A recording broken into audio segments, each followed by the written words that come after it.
إن الحمد لله نحمده ونستعينه ونستغفره ونعوذ بالله من شرور أنفسنا ومن سيئات أعمالنا من يهده الله فلا مضل له ومن يضلل فلا هادي له أشهد أن لا إله إلا الله أشهد أن محمدا عبده ورسوله أما بعد. Assalamu alaikum wa rahmatullahi wa barakatuh, and welcome to a presentation with regards to aurexo and something very unique and very different. We're going to talk about economics, something that many people might say, what does this have to do with Islam? But you will see that it has a lot to do with Islam. There is a connection between Islam and economics, between the financial system as we know it, banking system, as well as Islam and Islamic finance. Now, economics, what does it actually mean? Economy, what is economy and what is the connection to Islam? First of all, Islam is a deen. And this is very important. We have to realize that Islam is not just a religion as many people translate it, but Islam is more than just a religion in the understanding of the average British, the average European. Much, much more than that. It's a way of life. This is not even a real translation, but it's a better translation than just saying a religion. So in the way of Islam and economy, economy is just a distribution of resources while money lubricates or facilitates it. So that means that we have the economy and we have Islam. How do they work together? How do they work with each other? Now they work wonderfully because Allah in the Quran states this, and many times in the Quran you will find passages where there is a connection between your everyday life, your finances and your financial situation, as well as Islam as a Muslim. Economics is actually part of Islam, a part of the deen, a part of this way of life. Again, the deen meaning everything that we have to deal with on a daily basis. How we go, where we go, what we do, how we eat, so many things. How do we have a meeting? So why not also the financial system? And indeed, Allah has given us basically everything in the Quran, and we will come to see some passages, inshallah, that describe the way that we have to deal with finances, but also what we're going to actually going deeper into. We're going to discuss the issue of the dinar and the dirham, which Allah mentions clearly in the Quran, and we'll mention some passages, inshallah. Now, Islam acknowledges wealth as a very important part of a Muslim's life. Again, a Muslim's life, the deen, Islam. It recognizes that it is a means to an end, and it can bring the darkness in people if not regulated. Now, powerful statement. It can bring out the darkness in people if it's not regulated. Who regulates the way that we deal with our daily life? Allah. What regulates it? The Quran. Now again, when we look at the idea of Islam and economics, we have something powerful. One of the pillars of Islam, the zakat. The zakat is there to regulate exactly this darkness, to regulate the way we deal with money, so that there is no darkness basically. So every Muslim has to purify their wealth. And how do you purify your wealth? Once a year, the annual zakat, 2.5%, which is basically owed to the people by a Muslim who has the opportunity, the possibility to spend this money on. So mashallah, Islam has arranged indeed everything, and this is also the case with economics, no doubt about it. This system, the financial system that we're talking about, the Islamic economics, the Islamic financial system, promotes justice. And not only justice amongst people, but also within the economic system. And this is very important, because we have to see that what is the difference between currency and money? Now we have currency, we have the pound, we have the dollar, we had the Deutschmark, we have the euro nowadays. But we also have money. And what does it actually mean? It can be a means of justice or injustice. Money holds its value over time, but currency doesn't. For example, if we look at the dollar and its history, the dollar lost 90 to 95% of its value in the first years since its introduction. 90 to 95%, that's amazing. The more you print, the less it becomes in value. This manipulation of currency supply is unjust. So the system within itself, the system is unjust. Money, or the value that is being put artificially on money, on the currency rather than money, is unjust. Initially, if we look at history, how did all start? Who did what exactly? Now, first we're talking about barter, which was a predominant way of trading, but it had, of course, large limitations. What does it mean, barter? Basically trading, I give you 5 grapes and I want 10 sheep. Let's just put it that way, very simply done. But this, of course, had a lot of limitations. They didn't work after a while. The ancient Egyptians were the one who started with primitive versions of gold coins. So long time ago. But who came next? The Greeks. And the ancient Greeks were the ones who started minting coins, gold coins. Interestingly enough, that was a start where in what is nowadays Turkey, in Anatolia. At that time, of course, it belonged to the ancient Greeks. It was part of the ancient Greek culture. As I mentioned before, Allah mentions in the Quran the words dinar and dirham. Now, dinar is the gold dinar and the dirham is the silver coin. It is important to look into, as Muslims, of course, we're looking into guidance through the Quran. Allah gives us guidance through the Quran. And in the Quran, there's Surah Al-Imran, which is the 3rd surah of the Quran, where it says the following: among the people of the scripture, the Jews and the Christians, is he who, if entrusted with a quintar, a great amount of wealth, will readily pay it back. And among them there is he who, if entrusted with a single silver coin, will not repay it unless you constantly stand demanding, because they say there is no blame on us to betray and take the properties of the illiterate Arabs. But they tell a lie against Allah while they know it. ومن أهل الكتاب من إن تأمنه بقنطار يؤده إليك ومنهم من إن تأمنه بدينار لا يؤده إليك إلا ما دمت عليه قائما ذلك بأنهم قالوا ليس علينا في الأميين سبيل ويقولون على الله الكذب وهم يعلمون.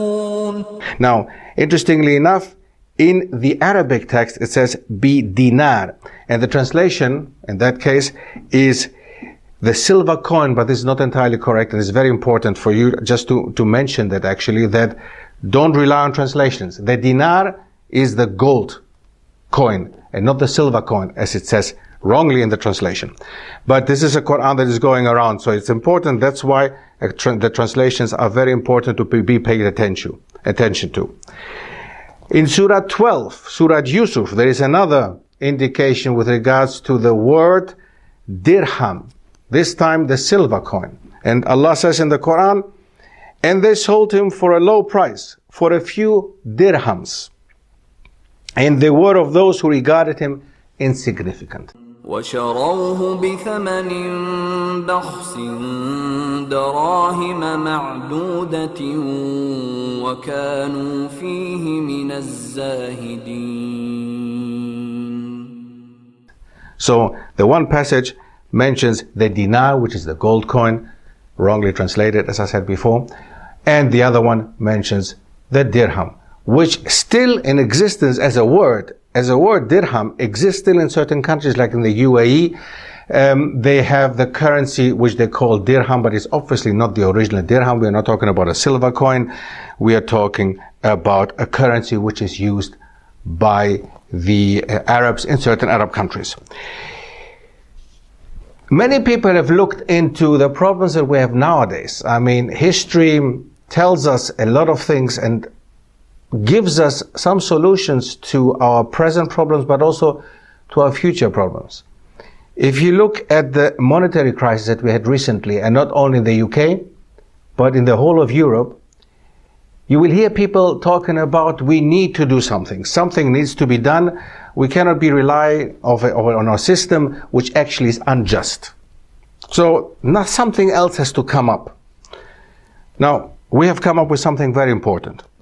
The return to the gold coin, the return to as it used to be, not only under the Muslims, But even before the Muslims, as I mentioned before, the Byzantines, the Greek Orthodox people before them, as well as the ancient Greeks, as well as the Roman Empire as a whole, used to use the gold coin.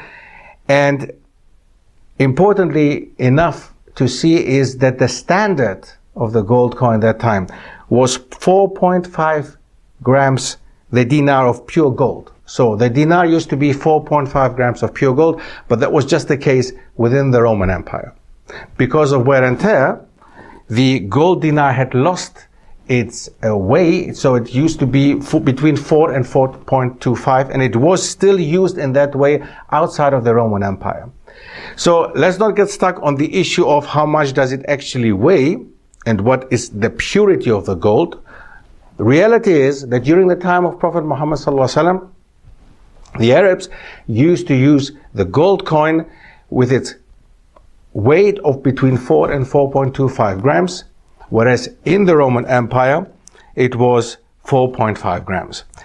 With regards to the dirham, the silver coin, it used to be even 2.975 grams. So the original idea of the silver dirham was not more or not less than 3.15, but it could go as low as 2.975.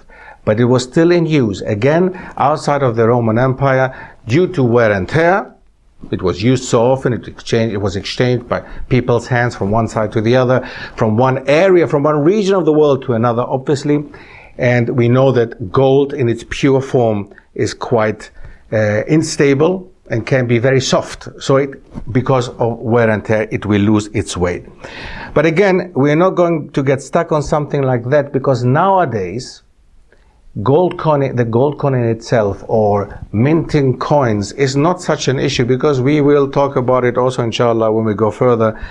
It can be a digital value. It has a digital value. So basically online, the internet, which will be used inshallah later for this purpose, or can be used for this purpose, will make life easier. And in the end, the 4.5 grams of pure gold can be the standard of nowadays as well. But again, this is not the most important issue. For Muslims, it is quite important to look at the purity and the weight of the gold dinar, simply because the rulings of mu'amalat, the zakat, hudud, and the mahar are all based on that. Based on the gold, on gold dinar. The nisab for money, for example, is 20 dinars. So one who had 20 dinars in one's possession for 1 year will have to pay a 2.5% zakat on it. That means half a dinar. So that's the way it was calculated in the past. That's the way we look at it nowadays. Some people might have heard of the issue of 18 karat gold, 22 karat gold, 24 karat gold. What does it mean? Very simple.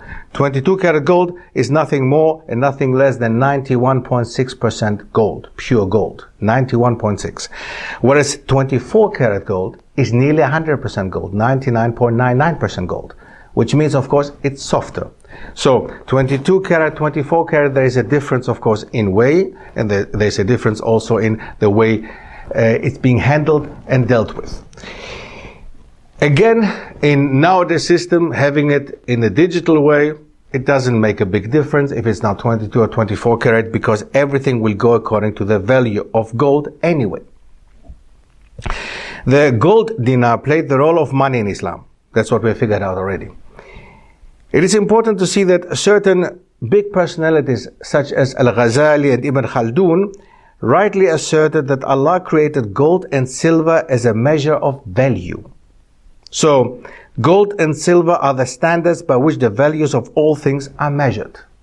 Now, the current global monetary system that is based on fiat money has this stable measure of value missing since the collapse of the Bretton Woods in 1971. Now, what happened at that time? Simply, the currency, or the currencies, and mainly that time the dollar, lost basically the idea of being connected to gold, but everything else was connected to the dollar with the Bretton Woods. So the purity and the simplicity that people know, very simple. Nowadays, you go to the market, you buy a kilo of tomatoes. You buy 2.5 kilos of potatoes. Very simple. Nobody in the world, in no part of the world, will say 1 kilo of tomatoes is this, whereas somebody else in another region of the world will say 1 kilo of tomatoes is rather that. 1 kilo is 1 kilo wherever you go. A kilometer, 1 kilometer is 1 kilometer. If you are now in the UK, in Germany, in the US, 1 kilometer is 1 kilometer. But the question is, why is $1 different today, in an hour, in 10 hours, tomorrow? So currencies change. And this is the instability and the impurity and the unjust part of this idea of the currencies. And that's something that we need to go back to the gold dinar and actually offer the traditional purity that Islam offers us all.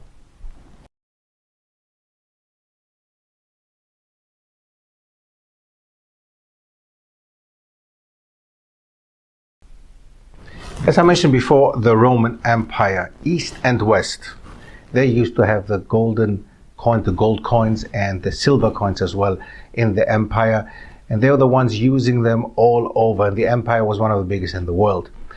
Now, the importance of the Roman Empire, of course, is seen also in their finances. How did they deal with people? How did they deal with the financial system that time? The first Roman gold coin was the aureos, which originally had a weight of 8 grams, so double the size or double the weight that actually we're talking about, 4 to 4.5 grams that the gold coin had later under the Muslims, or even later the Roman Empire, especially East Rome. Now, just to clarify that, Rome was divided in West, which is nowadays the city of Rome, which is in Italy. Everything that was West, Italy, Spain, Portugal, France, all this part of the world, this regional, the western region of Europe, belonged to West Rome. And then we are talking about the biggest empire, the most important one that time, that was East Rome. So the Byzantine Empire, the Byzantines were the ones who are nowadays basically the Greeks, the Greek Orthodox people in the East, that time with the capital Byzantine, the Byzantium, Constantinople, which is called Istanbul nowadays, which is part of Turkey. So the Byzantines had already the gold coin that time, and the weight was 4.5 grams. As I mentioned before, outside of the Roman Empire, it used to even go as low as 4 grams, and it would be accepted by people. People accepted the gold coin as with the same value as a gold coin that would reach 4.5 grams, the original one, with 24 karat gold. So pure gold, nearly 100%. Caliph Abdul Malik, in the Hijri year of 75, started minting his own dinar, which was that time only 97% pure gold. But this changed very, very quickly, actually. Already 15 years later, under Caliph Umar ibn Abdulaziz, in the year 99 after Hijri, the Muslims issued silver dirhams weighing 3.15 gram and gold dinars weighing 4.5 gram. Exactly the amount that we are talking about as the Romans actually used to have during their empire, in their empire. It was reported on the authority of Jabir that the Prophet ﷺ said, the weight of the dinar is 24 kirats, so 24 karat gold. As we mentioned before, 22 and 24. This is the issue that we're discussing. Now, 22 karat of gold is 91.66%, and 24 is 99.99% gold. So pure, it can't be purer anymore. Also, Ibn Khaldun mentions in his Al-Muqaddimah, a very famous piece of work, that it is important to come close to the full value of the dinar as well as the dirham, as mentioned in the Quran by Allah subhanahu wa ta'ala, as we mentioned before in the 2 surahs. So if it's mentioned in the Quran, we have to realize that Allah is telling us something.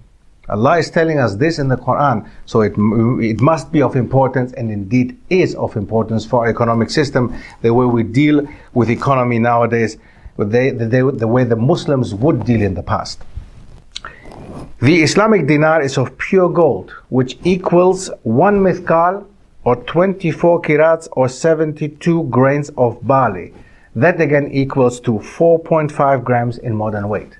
Exactly the amount that we have been talking about the whole time. The gold coin, 4.5 grams. Again, just to clarify that, there was no issue with using the gold coin even if it did not weigh 4.5 grams, but 4.25 or 4 grams even. The value was the same that time, more or less. So it didn't make such a big difference, and it shouldn't make a big difference nowadays. Important to see is the technicality. How do we use and how did they use the dinar as well as a dirham that time? In Islam, as we know, we cannot depict animals or living beings. So for that reason, there were no pictures of caliphs or rulers or animals or other living things. So in accordance to the Sharia, we would just find coins that are found even in Europe nowadays in places that we didn't expect, like in Scandinavia. The Vikings used to also have trade that time with Al-Andalus, and that time in the 7th, 8th, and 9th and 10th century, we can find coins from that time, gold coins, with the inscription La ilaha illallah, or things like in the name of Allah, Bismillah, and so on and so on. So the war, again, it's very important to see that they didn't depict any pictures of caliphs, rulers, or living beings. The dinar and the dirham of, for example, Abdul Malik ibn Marwan had the following inscriptions. The obverse of the coin has as its general legend the kalima, the shahada, so La ilaha illallah, in the name of Allah. This dirham was struck in the year 79 of the Hijri. The reverse of the coin has the central inscription based on the surah of the Quran, surah 112. Allahu ahad, Allahu samad, lam yalid wa lam yulad wa lam yakul lahu kufuwan ahad. It's very important to see that not the whole surah is mentioned, and in general the gold coins, or the coins in general that were minted at that time under the in the Muslim Empire, they did not have the full surah or the full ayat in there, simply because they could have been taken into impure and unclean places for that reason. The marginal legend is based on Surah 9, which is Surah Tawbah. And verse 33 is mentioned often on gold coins. For example, it says, Muhammad ﷺ is the messenger of Allah. He was sent with guidance and the religion of truth to make it prevail over every other religion. Note that these are not full Quranic verses. Again, as we mentioned before, not full Quranic verses were used for the obvious reasons. It may not matter whether the dinar is 22k or 24 karat of gold. But it is quite important for a Muslim nowadays to see the value of gold. And that's what we have to do every day, right? For people who know the zakat, the issue of the zakat, every year we have the same issue, and every year we have to recalculate and find out how much the value of the gold is, or even silver. Therefore, the nisab for gold and silver must vary from year to year in conformity with the price fluctuations of essential food grain, because it is dictated by the prevailing market price. So yes, it will still change. So every year there will be different type of market price, a different value, but gold still remains gold. Gold is still, it's going to be 22 or 24 karat of gold. So either 91% or 99% of pure gold. So in that case, this doesn't change. The value will change. When the gold dinar gets implemented in the modern world, not if, but when, it would surely rely heavily on the internet. As we mentioned before, the internet will play an important role. Digitalization of the modern world, 21st century obviously, will have the gold coin rather being online, playing a role online rather than being minted. For that case, that's not going to be an important issue now with regards to it being 24 or 22 karat of gold. That's not going to make a difference in that way. And of course, the wear and tear issue doesn't play a role anymore. Gold-based, interest-free electronic credit is the most desirable form of money, using cards, internet, mobile phones, computers, etc., etc.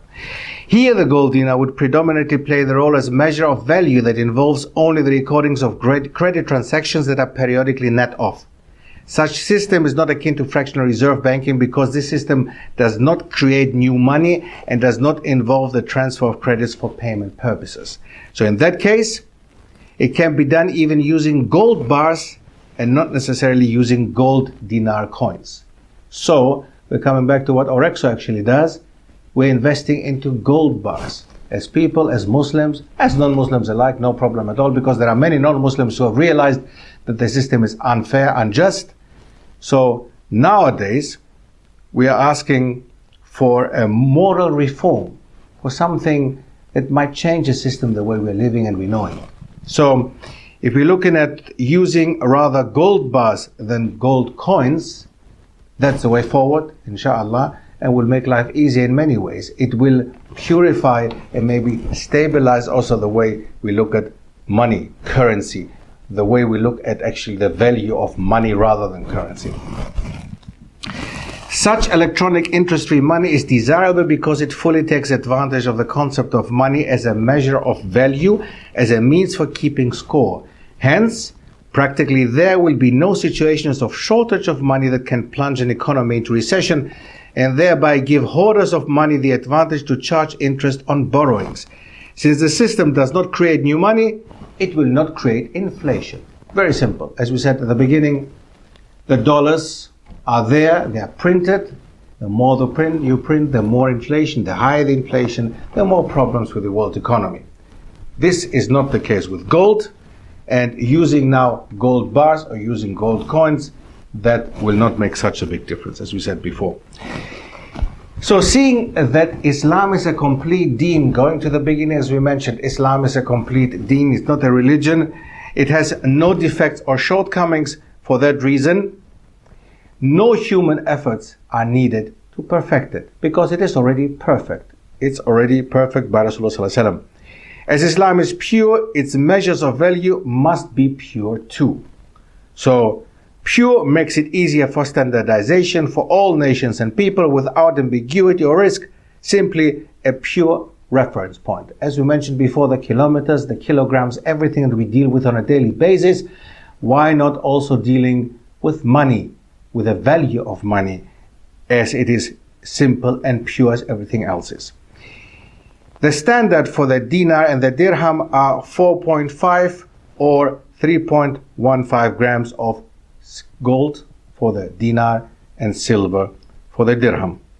And it is unimportant whether the gold dinar is 22 carats or 24 carats of gold, since the gold content will determine the respective value and form the basis for payment of zakat based on 1 year's provision of foodstuff. However, since the Prophet ﷺ said that the system of measure is the system of Medina, it should be perfectly alright to mint the Islamic gold dinar according to that of the time of the Prophet Muhammad ﷺ, which was 24 karat gold, so pure gold, of 4.25 grams in weight due to tear and wear.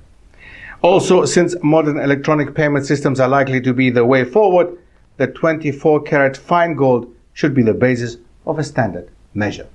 And it doesn't matter, as we mentioned before, if it's in a gold coin, minted as a coin, or as a bar, as aurexo does it.